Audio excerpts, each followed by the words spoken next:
అని చెప్పొచ్చు. మంత్రులు అక్కడికి వెళ్ళి హెలికాప్టర్లో టీవీలలో ఇంటర్వ్యూలు ఇవ్వడం మీద పోటీ పడుతున్నారు తప్ప సహాయక చర్యలను ముమ్మరం చేయడంలో పూర్తిగా ఫెయిల్ అయిపోయారు. అది పైనుంచి హెలికాప్టర్లో చూస్తే సొరంగం లోపల ఏమన్నా ప్రత్యేకంగా చూడడానికి వీళ్ళకి ఏమైనా ఎక్స్రే కెమెరాలు కళ్ళు గిట్ట ఉన్నాయా? ఆ హెలికాప్టర్ల చక్కర్లు కొట్టుడు టీవీలో ఇంటర్వ్యూలు ఏందో నాకైతే అర్థం కాలేదు. ఇప్పుడు మీరు కనీసం ఇలా 5 రోజులు అయింది, ప్రతి నిమిషం కూడా చాలా ముఖ్యమైనటువంటిది. వారి ప్రాణాలు కాపాడడానికి ఒక్కొక్క నిమిషం ఒక్కొక్క క్షణం కూడా చాలా విలువైనటువంటిది. మీరు ఎంత తొందరగా సహాయక చర్యలు ప్రారంభించడం ద్వారా వాళ్ళ ప్రాణాలు కాపాడే ప్రయత్నం చేయాలి. లోపల వాళ్ళకు ఆహారం లేదు, త్రాగునీరు లేదు, మరి వాళ్ళు ఎలా 5 రోజులు జీవించాలి? సో దాని మీద మీ శ్రద్ధ కరువైందేమో అనిపిస్తూ ఉంది.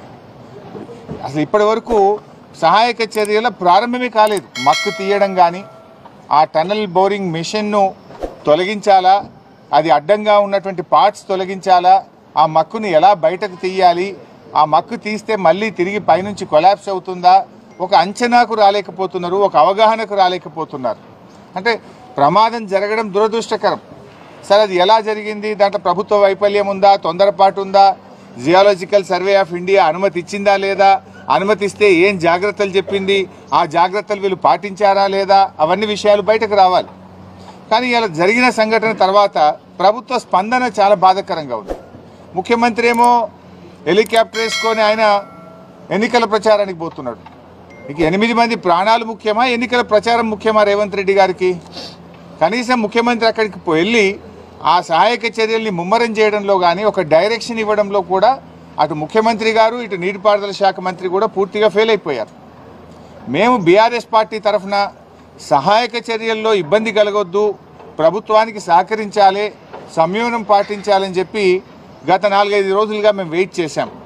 కానీ బాధ కలిగే అంశం ఏంటంటే ఇప్పటి వరకు ఒక్క అడుగు ముందుకు బల్లే. There is no direction. దాదాపు 10 ఏజెన్సీలు ఉన్నారు.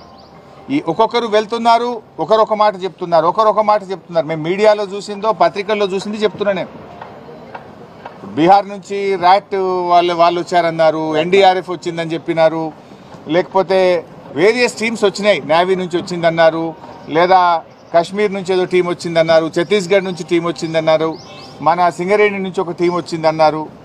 What is the direction? అది ఎవరు ఇవ్వాలి? గవర్నమెంట్ ఇవ్వాలి. అందరి మాటలు విని ఒక స్పష్టంగా ఒక లైన్ ఆఫ్ యాక్షన్ ఇచ్చి దాన్ని వేగవంతంగా చేసి వాళ్ళని బయటకు తీసుకొచ్చే ప్రయత్నం చేయాలి. అందులో పూర్తిగా ఫెయిల్ అయిపోయింది గవర్నమెంట్. బాధ కలిగే అంశం ఏంటంటే మీ ఫెయిల్యూర్ను కప్పిపుచ్చుకోవడానికి చిల్లర మాటలు మాట్లాడుతున్నారు.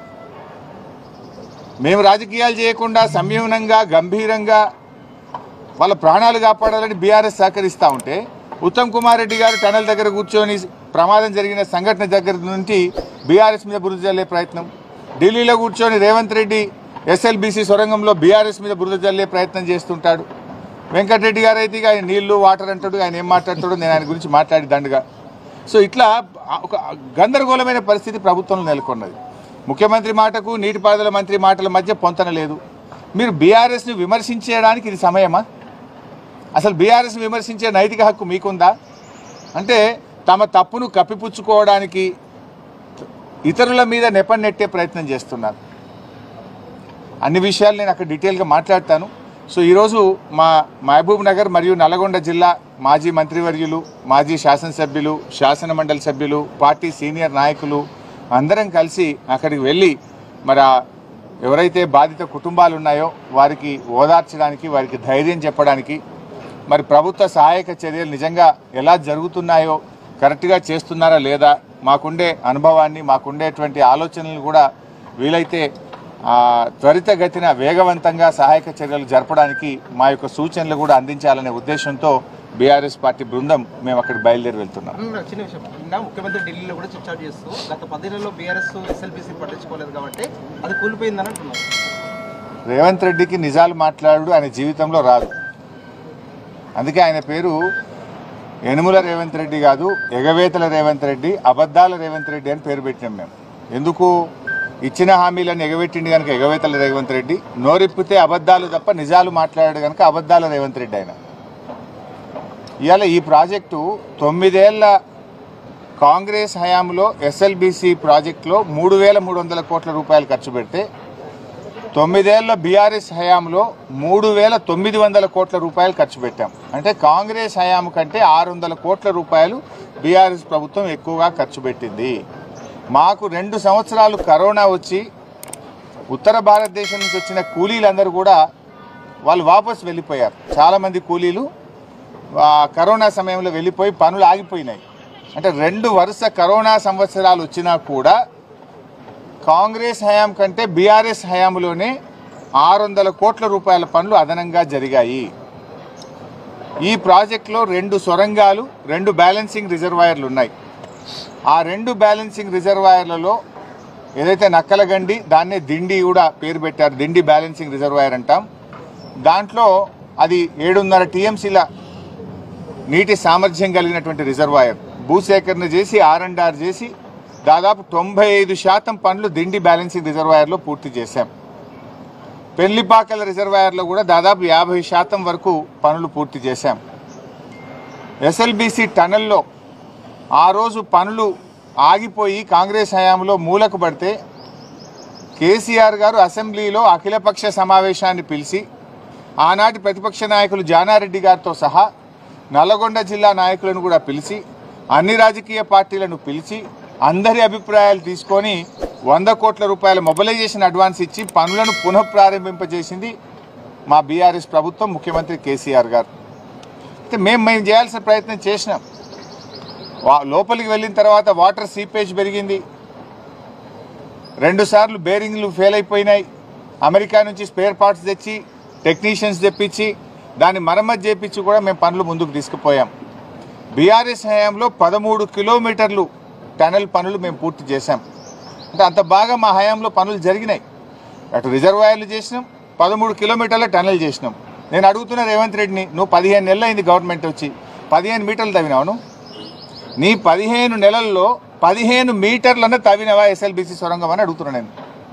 ఎవరు పని చేయండి? మేము 13 కిలోమీటర్లు తవ్వినాం. కానీ రేవంత్ రెడ్డి 15 నెలల పాలనలో ఎస్ఎల్బీసీ సొరంగంలో 15 మీటర్ల పని కూడా జరగలే. 15 తట్టల మట్టి కూడా ఎత్తలే. నువ్వా మాట్లాడేది? ఇవాళ మేము కాళేశ్వరంలో 203 కిలోమీటర్ల టనల్ తవ్వాం. పాలమూరు ఎత్తిపోతల పథకంలో 100 కిలోమీటర్ల టనల్ తవ్వాం. మేము పనులు చేసి చూపించాం. ఎస్ఎల్బీసీ సొరంగంలో కూడా 13 కిలోమీటర్లు తవ్వాం. 3,900 కోట్ల రూపాయల పనులు బీఆర్ఎస్ ప్రభుత్వం చేసింది. అయినా రేవంత్ రెడ్డి మాట్లాడాల్సింది ఏంటి? ఢిల్లీలో వాళ్ళ ప్రాణాలు ఎట్లా కాపాడుతున్నాం, వాళ్ళ ప్రాణాలు కాపాడడానికి ప్రభుత్వం ఏ రకమైన చర్యలు తీసుకుంటుంది, ఎప్పట్లోగా రిలీఫ్ మెజర్స్ పూర్తవుతాయి, ఎప్పట్లోగా సహాయక చర్యలు పూర్తయి వాళ్ళని బయటకు తీసుకొస్తాము. ఢిల్లీలో నువ్వు అదా మాట్లాడాల్సింది? గత ప్రభుత్వం మీద బురద జల్లే ప్రయత్నం చేస్తావా? అంటే యు ఆర్ ఇన్ డిఫెన్స్. మొన్న కూడా కరీంనగర్ పార్లమెంట్ ఎన్నికలకు పోయి మీ ఓటే విలేయలేదు, మీరు ఎత్తెంత ఏ పోతెంత, మాకు గెలిచినా ఓడినా నా గవర్నమెంట్ పడిపోదు అని ఆడబోయి మాట్లాడొచ్చింది. ఏది ఇక్కడ సొరంగంలో ప్రమాదం జరిగి ఇంత జరుగుతుంటే ఆడబోయి ఆ మాటలు మాట్లాడతాడు. ఢిల్లీలో పోయి ఏం మాట్లాడతాడు? ప్రధానమంత్రిను అక్కడ ఇంకెవరైనా కలిసినాక మేము ఎస్ఎల్బీసీలో ఇంకా టీమ్స్ పంపమన్నాము, ఎక్స్పర్ట్స్ని పంపమన్నాము, తొందరగా పనిచేయడానికి సహకరించమన్నాము, వీళ్ళని కాపాడాలని మాట్లాడతావా? నువ్వు గత ప్రభుత్వం మీద బురద జల్లుతావా? అంటే what it shows? You are in defence. నువ్వు తప్పు చేసినావు, నీ ప్రభుత్వం ఫెయిల్ అయిపోయింది, నీ చేతగానితనం వల్ల, నీ ప్రభుత్వ వైఫల్యం వల్ల ఇవాళ 8 మంది ప్రాణాలు గాల్లో ఉన్న పరిస్థితి ఉన్నది. నీ ప్రభుత్వ వైఫల్యం స్పష్టంగా కనబడుతుంది కనుక దాని నుంచి బయటపడడం కోసం రేవంత్ రెడ్డి గారు గత ప్రభుత్వం మీద బురద జల్లే ప్రయత్నం. పోనీ అందులో నిజాలున్నాయా? గత ప్రభుత్వం ప్రాజెక్టును పట్టించుకోనే లేదట. మరి 13 కిలోమీటర్లు దవ్వింది నిజం కాదా? 3,900 కోట్ల రూపాయలు ఖర్చు పెట్టింది నిజం కాదా? దిండి పెళ్లిపాకల రిజర్వాయర్లు నిర్మాణం జరిగింది నిజం కాదా? దీనికి సమాధానం చెప్పమని రేవంత్ రెడ్డిని. Thank you.